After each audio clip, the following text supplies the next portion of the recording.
pessoal, tudo bem? Então estamos iniciando mais um culto, né? Culto de sábado à noite.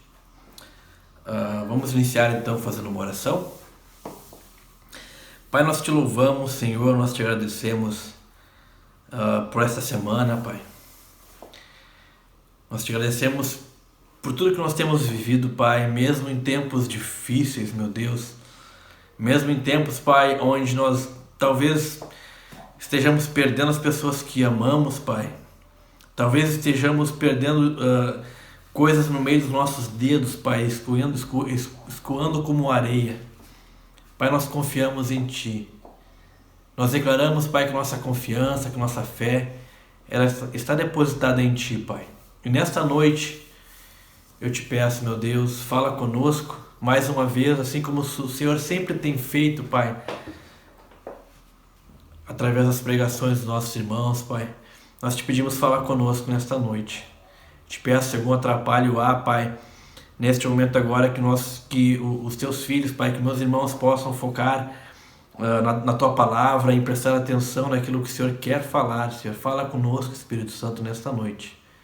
Muito obrigado, que eu te peço e agradeço neste momento, meu Deus. Amém. Bom, gente,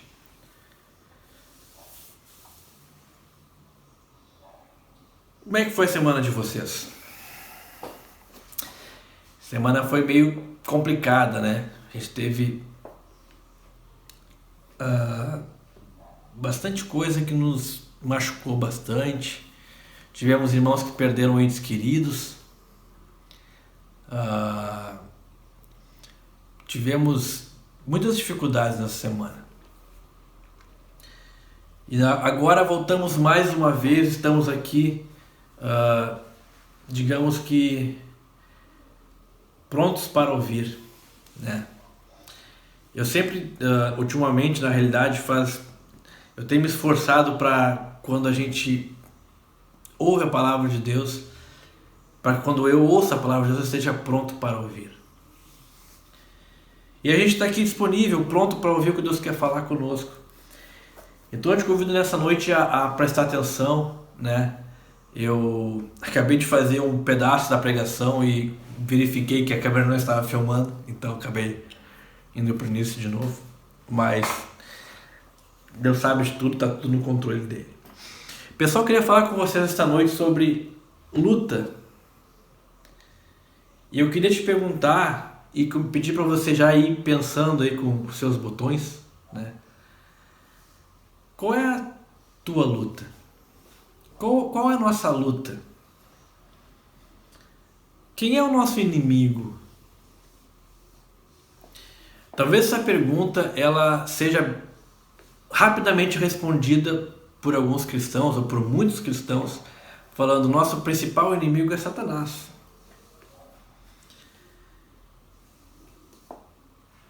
Talvez você já fez parte, ou talvez você ainda faz parte, eu não sei quem está me assistindo, pensando que não, nós somos a igreja de Cristo, né? E o nosso principal inimigo é o mundo. Nosso principal inimigo é o mundo. Aí você vai me dizer: não, mas não, nossa igreja não pensa assim, nós não pensamos assim.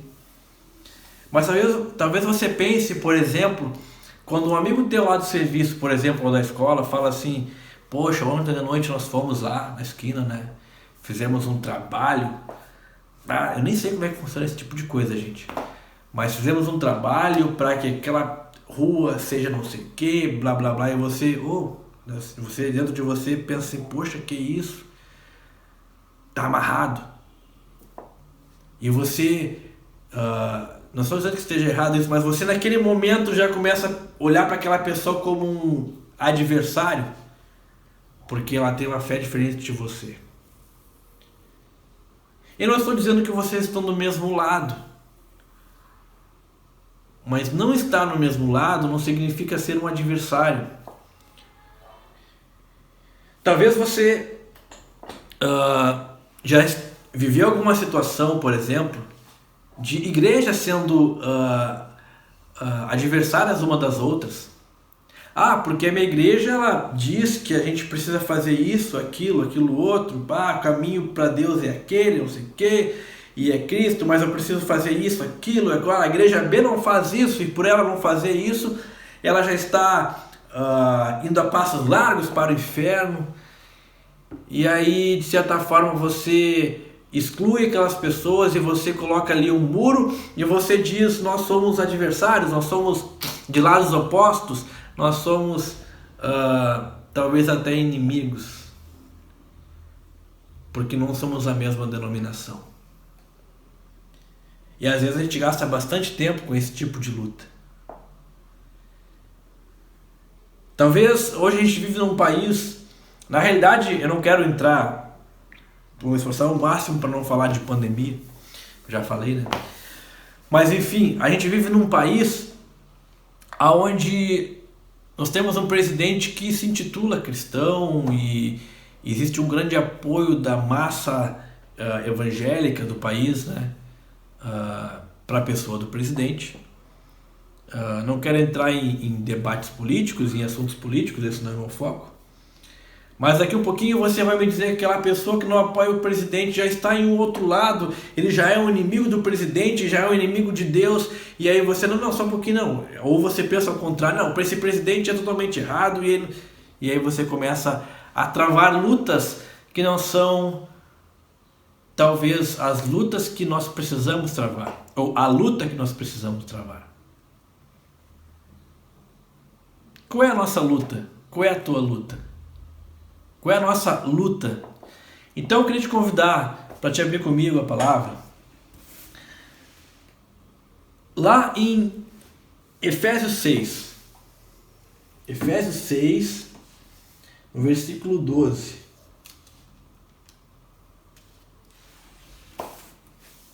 Vamos falar um pouquinho sobre a nossa principal luta. A luta que, se você não lutar, meu irmão, você já perdeu o resto tudo. Lá em Efésios 6, no versículo 12, diz assim: pois nós não estamos lutando contra seres humanos, mas contra as forças espirituais do mal que vivem nas alturas, isto é, os governos, as autoridades e os poderes que dominam completamente este mundo de escuridão. Por isso peguem agora a armadura que Deus lhes dá. Assim, quando chegar o dia de enfrentarem as forças do mal, vocês poderão resistir aos ataques do inimigo. E depois de lutar até o fim, vocês continuarão firmes sem recuar. E aí é que vem nossa tradicional, se você já foi escola bíblica, se você já é cristão há algum tempo, você já deve ter ouvido algumas vezes falar sobre a armadura de Deus. Portanto, estejam preparados, usem a verdade como cinturão, vistam-se com a couraça da justiça e calcem os sapatos, como sapatos, a prontidão para anunciar a boa notícia de paz. E levem sempre a fé como escudo, para poderem se proteger de todos os dardos de fogo do maligno. Recebam a salvação como capacete e a palavra de Deus como a espada que o Espírito Santo lhes dá. Façam tudo isso orando e pedindo ajuda dele. Orem sempre guiados pelo Espírito de Deus. Fiquem alertas, não desanimem e orem sempre por todo o povo de Deus. E orem também por mim, a fim de que Deus me dê a mensagem certa para que, quando eu falar, fale com coragem e torne conhecido o segredo do Evangelho. Eu sou o embaixador a serviço deste Evangelho, embora esteja agora na cadeia. Portanto, orem para que eu seja corajoso e anuncie o Evangelho como devo anunciar. Aqui, Paulo fala aos Efésios sobre a nossa luta. E talvez aqui, nesse versículo, ele dê muita margem a muita coisa que a gente vê por aí. Por exemplo, quando a gente lê, nós não estamos lutando contra seres humanos, mas contra as forças espirituais do mal que vivem nas alturas, isto é, os governos, as autoridades e os poderes que dominam completamente este mundo de escuridão. E aí você vai me dizer assim, ok, então é isso aí mesmo, nós somos cristãos, não lutamos contra os seres humanos, amamos os seres humanos, mas nós lutamos contra as forças espirituais. Então a nossa principal tarefa é identificar qual a pessoa que entra na nossa igreja, que está possuída por um demônio, e vamos expulsar esse demônio. Isso dá margem a muitas igrejas pensarem que essa é a principal luta que elas têm. Porque existe ali um Satanás operando na vida daquela pessoa. Então a nossa principal tarefa é que aquela pessoa seja liberta de Satanás. Isso não é errado, mas essa não é a nossa principal luta. Fazer com que pessoas cheguem na nossa igreja e sejam libertas não é a nossa principal luta. Talvez agora eu tenha escandalizado muitos de vocês. Mas essa não é a nossa principal luta. E você vai entender o porquê que eu estou falando isso. Pois nós não estamos lutando contra seres humanos. O versículo 13 fala: por isso peguem agora a armadura que Deus lhes dá. Nós falamos da armadura depois, a partir do 14. Assim, quando chegar o dia de enfrentarem as forças do mal, vocês poderão resistir aos ataques do inimigo. Vocês poderão resistir aos ataques do inimigo. Vocês poderão resistir aos ataques do inimigo. Pensa comigo, meu irmão. Você acha que o inimigo ataca você ou a sua igreja através de uma pessoa que vai na sua igreja e está possessa por um espírito maligno? Não. Esse espírito maligno está destruindo a vida daquela pessoa. Mas na sua vida, não é esse o adversário. Não é esse o enfrentar as forças do mal que Paulo está falando para Efésios. Se você ver um pouquinho antes, no versículo 11, vistam-se com toda a armadura de Deus, toda a armadura que Deus dá a vocês para ficarem firmes contra as armadilhas do diabo. Eu queria falar um pouquinho com vocês sobre armadilhas do diabo, sobre as forças do mal.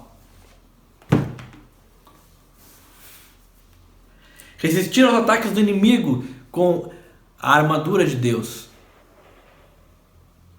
Eu não vou focar aqui, e meu ponto aqui principal não é falar sobre a armadura de Deus, porque você já deve ter ouvido muitas pregações sobre isso, nos mais diversas nuances e focos que as pessoas dão. Mas eu quero que você foque comigo, para que você quer essa armadura? Para que você precisa ter essa armadura? Para resistir aos ataques do inimigo, para vencer as forças do mal, para ficarem firmes contra as armadilhas do diabo. Aí você vai me dizer assim, ó: pois é, né? O diabo então, ele é um cara que prepara armadilha. Mas a gente sabe que a gente consegue. A gente pode, quando a gente vê uma armadilha. Quando você está, por exemplo, em uma floresta, e você sabe que naquela floresta o pessoal costuma, por exemplo, caçar ursos, eu não sei. Mas tem aquelas garras, né? Quando pisa no meio, fecha assim e abraça a perna da vítima, ou da caça. Se você sabe que naquele mato, naquela floresta tem isso, você vai ficar esperto às armadilhas. E se você conseguir identificar as armadilhas, você consegue escapar dela. Mas pensa, vamos focar nesse ponto. Vamos focar no ponto da nossa luta. E o porquê que a gente precisa de uma armadura para vencer essa luta. E qual é o nosso principal, quais as principais coisas que a gente está observando nessa luta. Nós vamos ter forças do mal querendo nos abater. Nós vamos ter, que eu escrevi aqui, as armadilhas do diabo. Nós vamos ter ataques do inimigo. E eu queria que você pensasse comigo agora. Se realmente isso, você acha que isso tem a ver com uma pessoa que chegou na sua igreja, com alguém que faz alguma coisa contra você, ou a um político que é contra ou a favor de não sei quem, ou ao irmãozinho da outra igreja que simplesmente não concorda contigo e você acha que não. Eu aproveito aqui para puxar o gancho e na realidade você vai achar que eu tô talvez sendo oportunista. Eu estou gravando esse vídeo na sexta-noite. Hoje à noite e hoje da tarde, um irmão da nossa igreja colocou um vídeo. Você que está no grupo da igreja, você vai saber quem é. Nosso grande irmão. Eu te amo muito, meu irmão. Colocou um vídeo no grupo da igreja e eu já estava com essa pregação mais ou menos alinhada. E quando ele botou aquele vídeo, mas tá aí. Talvez seja um ponto pra gente chegar, os irmãos todos vão ver esse vídeo e eu vou conversar um pouco. Que é um vídeo que fala assim, Deus, mais ou menos assim, agora não vou lembrar. Deus não ama o pecado. Deus também não ama o pecador.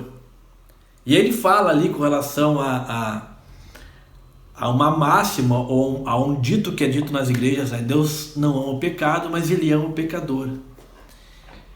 E eu confesso para você que eu vi o vídeo, porque eu não sou muito de ver esses vídeos que as pessoas compartilham, não é muito meu chamado fazer isso. Mas como eu vi que o tema era interessante, eu ia falar sobre algo nessa linha, eu acabei vendo o vídeo. E eu confesso para você que eu entendi o ponto que aquele pregador fala.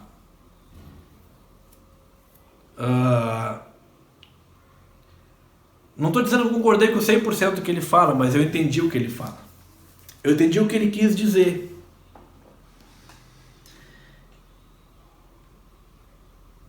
E aí, isso me levou a refletir muito com relação ao que eu já estava pensando em pregar, ao que a gente fala, a essa questão da luta. Você sabe onde eu quero chegar. E você sabe qual é a principal luta que eu estou falando. Você sabe quais são as armadilhas do diabo que eu estou falando. Meu irmão, nós vamos falar sobre pecado. O pecado, ele é o nosso principal inimigo. Esse sim é com quem nós devemos nos preocupar. E aí eu vou fazer alguns links. Eu não me lembro muito bem o que o pregador falou, mas eu entendi a nuance do que ele falou, o total. Eu vou fazer alguns links e eu espero que você concorde comigo. Eu não estou dizendo que discordo do que o pregador falou. Muito pelo contrário, eu vou usar o que ele falou, para que a gente chegue num entendimento juntos. Existiu uma pessoa, e ele dá ele dá um relato muito... Ele foi muito feliz quando ele deu aquele relato. E não tem como dizer que não foi usado por Deus, porque foi na realidade. Mas ele foi muito feliz quando ele fala sobre pecado. Nós acabamos de falar sobre luta. Eu quero te convidar a abrir comigo mais uma vez a palavra. Lá em Romanos 7. Um versículo muito conhecido também. Tema de várias músicas, inclusive de uma banda que eu gosto muito.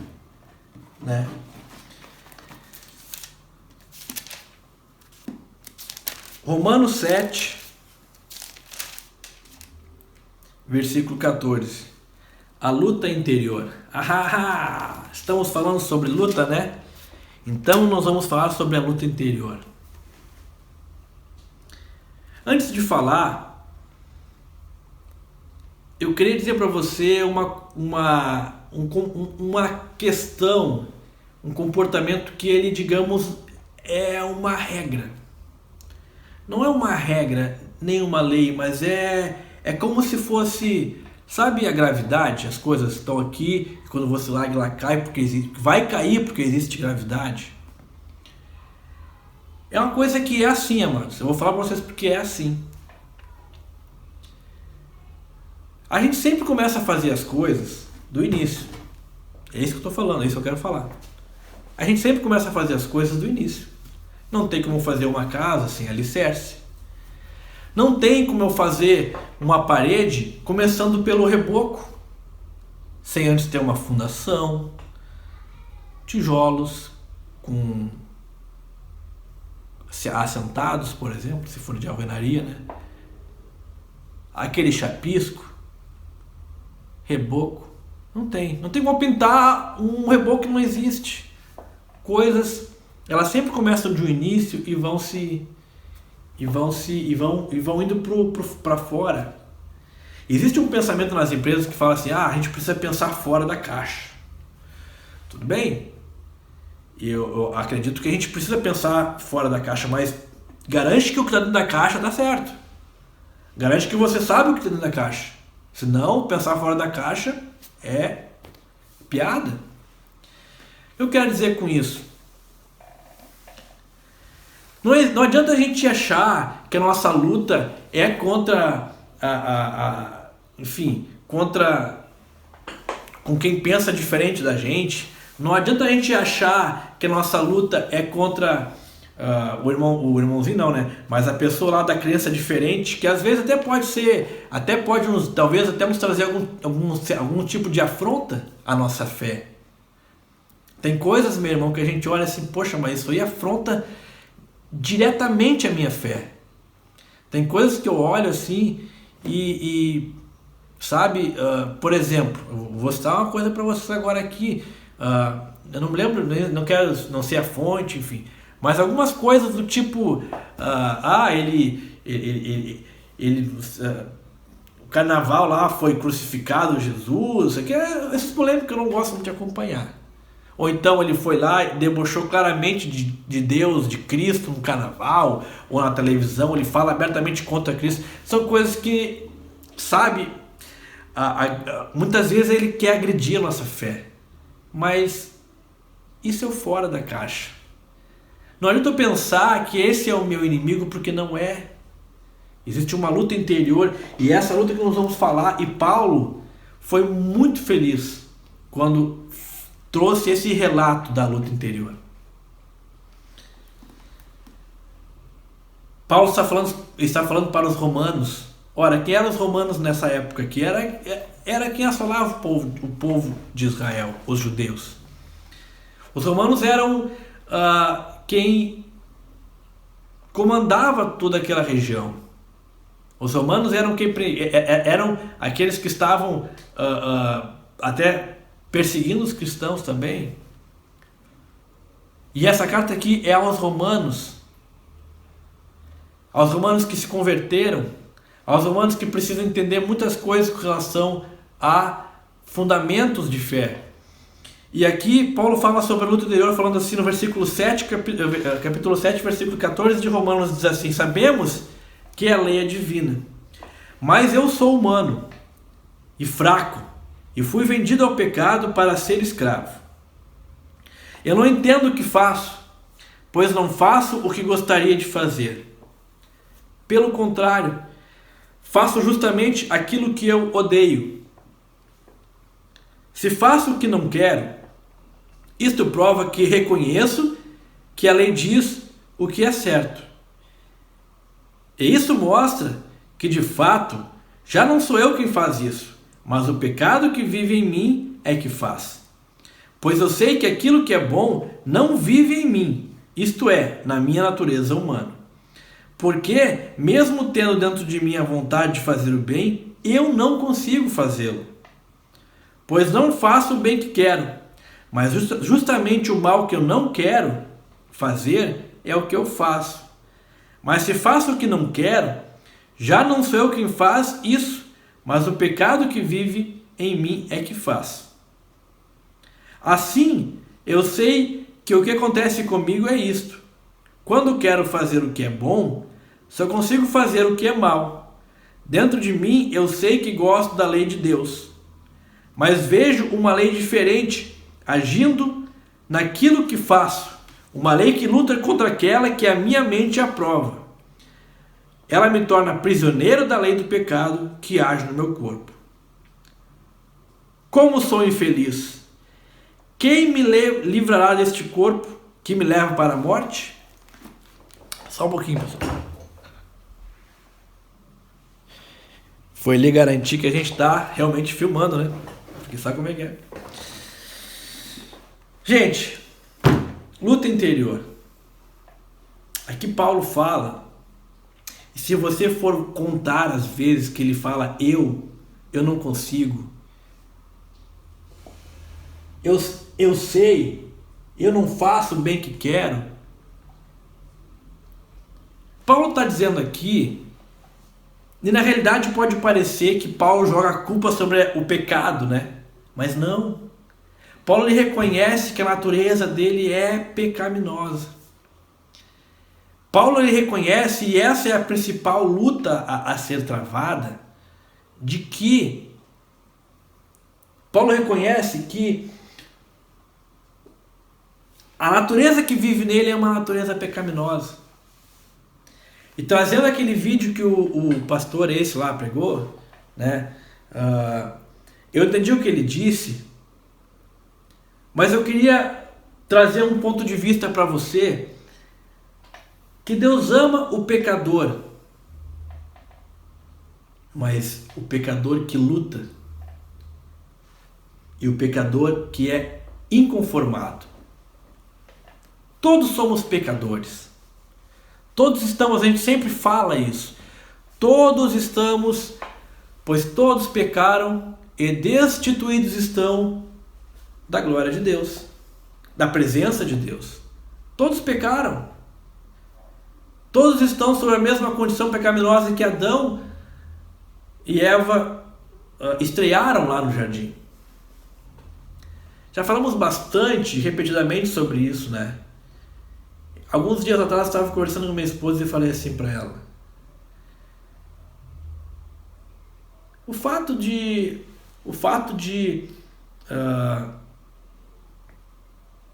nossos filhos, o fato de nós sermos pais de nossos filhos, fazem com que eles nos amem desde o princípio?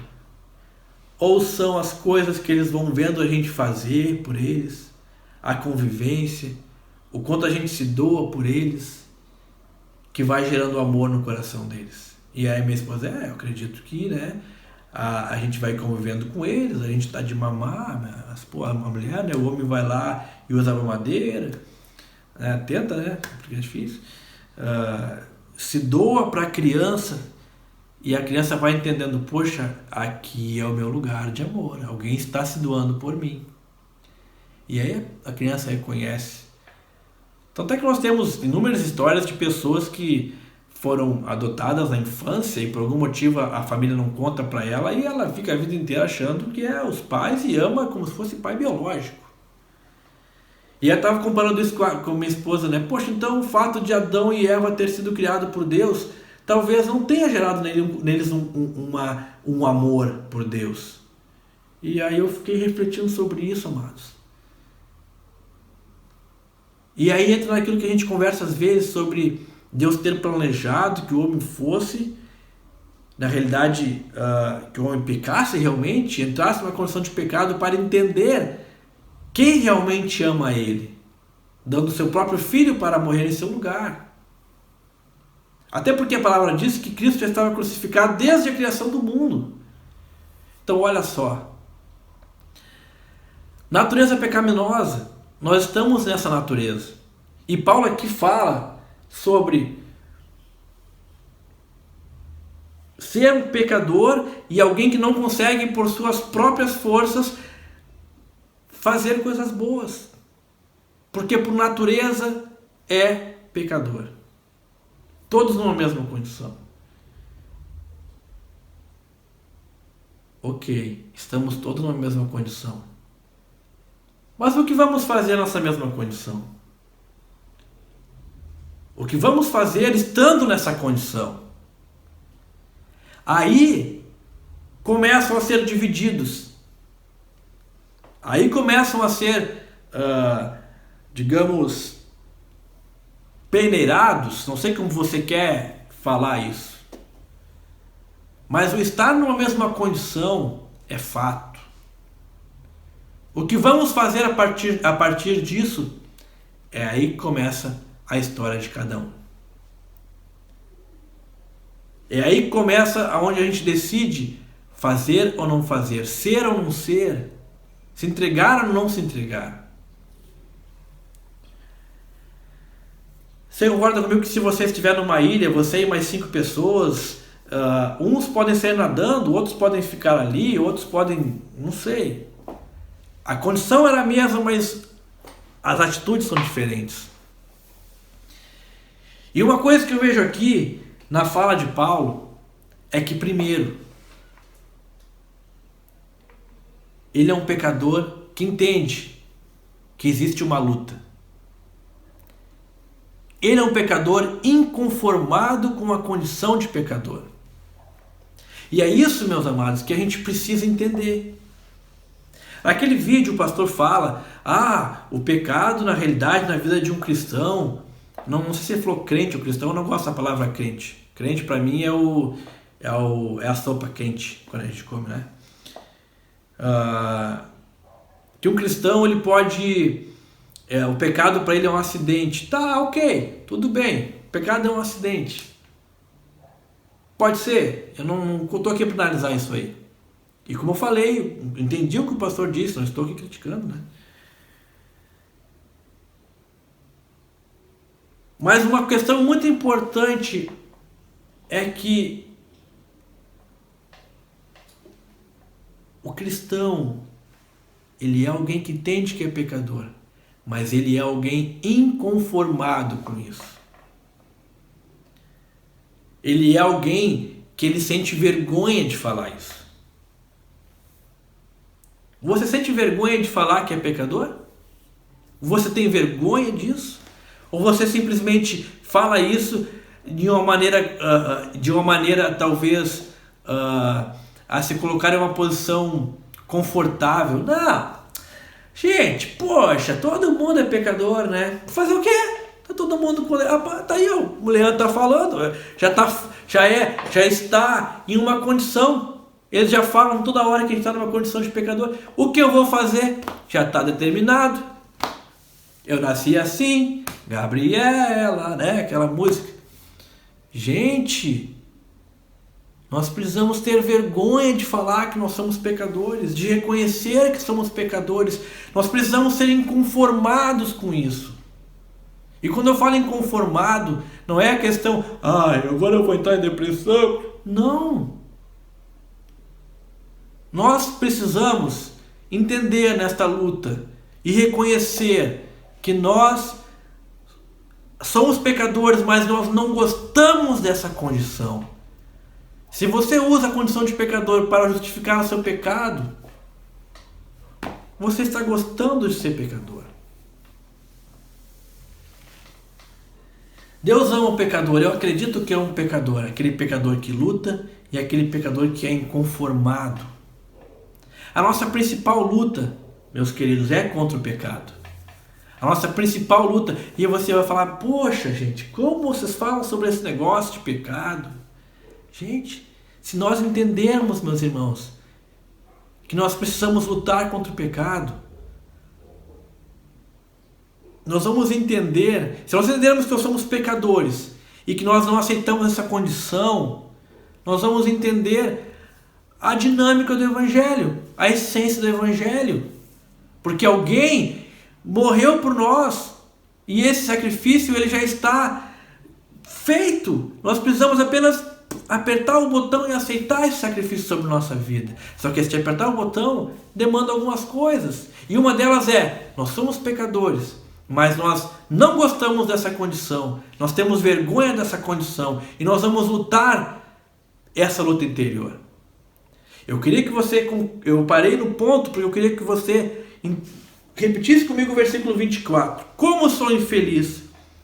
Quem me livrará deste corpo que me leva para a morte? Porque até aqui Paulo parece que fala algo assim, poxa, Paulo fala, parece que tá tudo acabado. E ele faz uma pergunta, quem me livrará deste corpo que me leva para a morte?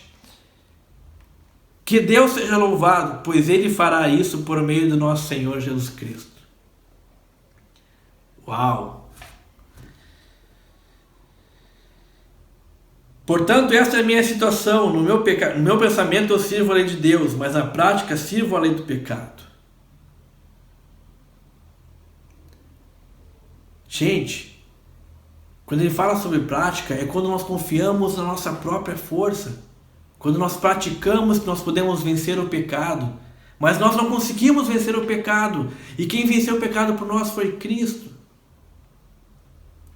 Então, Leandro, tá tudo ok, então Cristo já venceu o pecado? Sim, mas e a nossa parte? Você crê que ele venceu o pecado? Você tem vergonha de ser pecador? Ou você usa isso como malandragem para se encaixar em um mundo de pecadores? Você entende que existe uma luta, que você é inconformado, você sente vergonha? Na realidade, eu tenho uma pergunta para te fazer. Você se considera um pecador? Como assim, Leandro? Claro que eu me considero. Não. Estou falando, gente, de verdade. Porque quem se considera pecador... Veja bem, não existe... Pecado já é por si só uma palavra feia. Pecado por si só já é a pior coisa que existe. Pecado enfim, não existe. É por causa do pecado é por causa do pecado que nós perdemos nossos parentes. É por causa do pecado que existe a morte. É por causa do pecado que tudo de ruim existe. E eu quero que você entenda, eu precisava que você entendesse nessa noite, que se você se considera um pecador,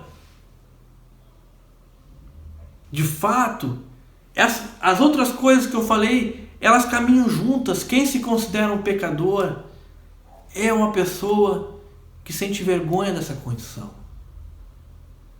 E eu falando para vocês agora, eu me envergonhei do que eu falei. Não que eu tenha falado algo errado, mas eu fiquei pensando se eu tenho de fato vergonha de ser pecador, ou se eu falo isso só da boca para fora. E Deus está falando comigo aqui com relação a isso. Eu tenho certeza que está falando com você aí. Você tem vergonha da sua condição de pecador? Ah, Leandro, mas a palavra diz que em Cristo nós somos mais que vencedores. Eu estou falando da parte ruim. Eu estou falando da parte que você entende o que você é, para que você agora em Cristo possa ser mais que vencedor. Para que você em Cristo possa ser alguém que possa, enfim, fazer coisas impossíveis. Em ti eu tudo posso, nada. Não há limites, minha força está em ti. Minha força está em ti. E a gente acha que a gente pode fazer impossíveis, mas a força está em Deus. Então quem é que faz o impossível? Gente, é a nossa principal luta. Essa luta é a nossa principal luta. E se você aqui no Ministério Despertar entender isso, eu tenho certeza que pelos guris também, já estamos felizes. Porque daí, aí você vai conseguir pensar fora da caixa.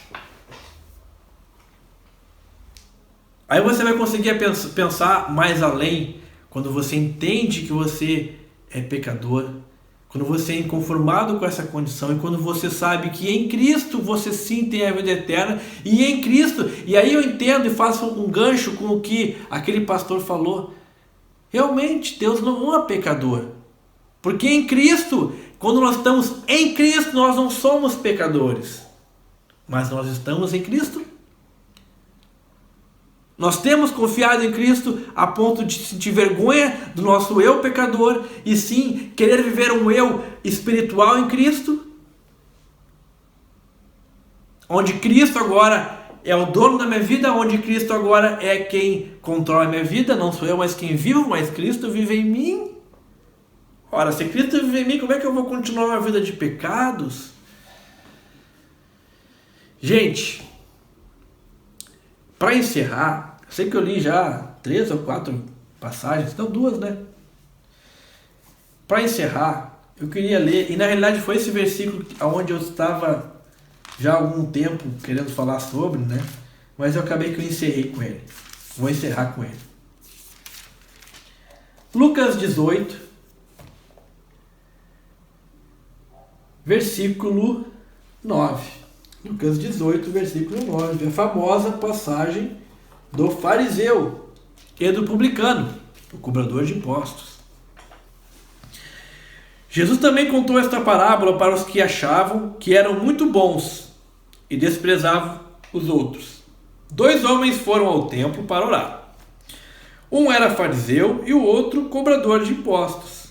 O fariseu ficou de pé e orou sozinho assim: ó Deus, eu te agradeço, porque não sou avarento, nem desonesto, nem imoral como as outras pessoas. Essa gente aí, pai, que tá aí, ó.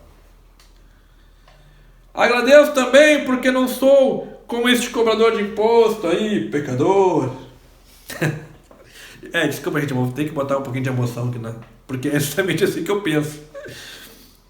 Jejuo 2 vezes por semana, meu Deus. Eu te dou o meu dízimo, a 10ª parte de tudo que eu ganho, até porque, né? Mas este cobrador de imposto aí ficou de longe e nem levantava o rosto para o céu. Opa, eu acho que eu fui demais a minha... E não é mais ele falando agora. Agora é o relato. Mas o cobrador de impostos ficou de longe e nem levantava o rosto para o céu. Batia no peito e dizia: ó Deus, tem pena de mim, pois sou pecador. E terminou dizendo: eu afirmo a vocês, isso Cristo falando, que foi este homem e não o outro, ou seja, este quer dizer o último, o publicano, que voltou para casa em paz com Deus. Porque quem se engrandece será humilhado, e quem se humilha será engrandecido.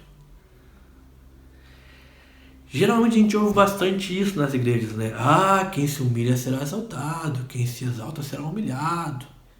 Mas pouco se fala sobre essa condição aqui. Pouco se fala de onde surgiu isso que Cristo fala. De onde surgiu esse versículo. Publicano, ele entende que é pecador. O publicano, gente, claramente, ele ficou de longe. O publicano ficou de longe, ele não se sentia merecedor de estar ali.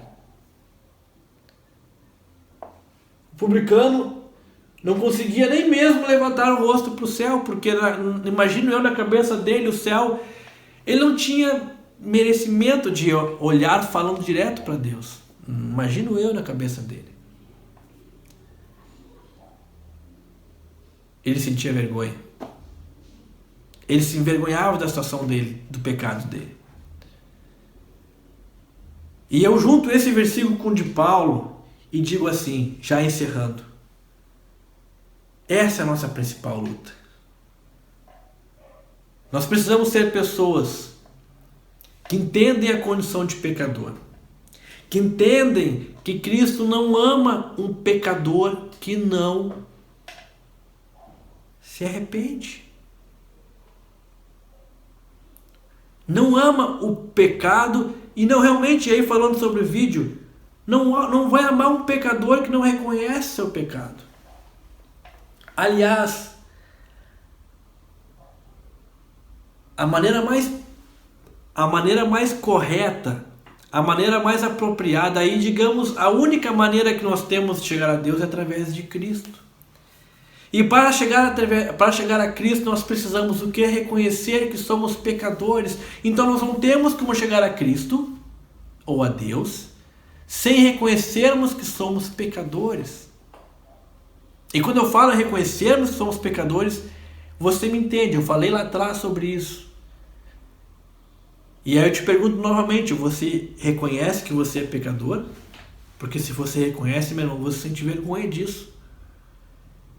E você luta contra isso. Se você não luta contra o seu pecado, e se você não luta se você não sente vergonha disso, se você não é inconformado com isso, e você não entendeu que você é um pecador.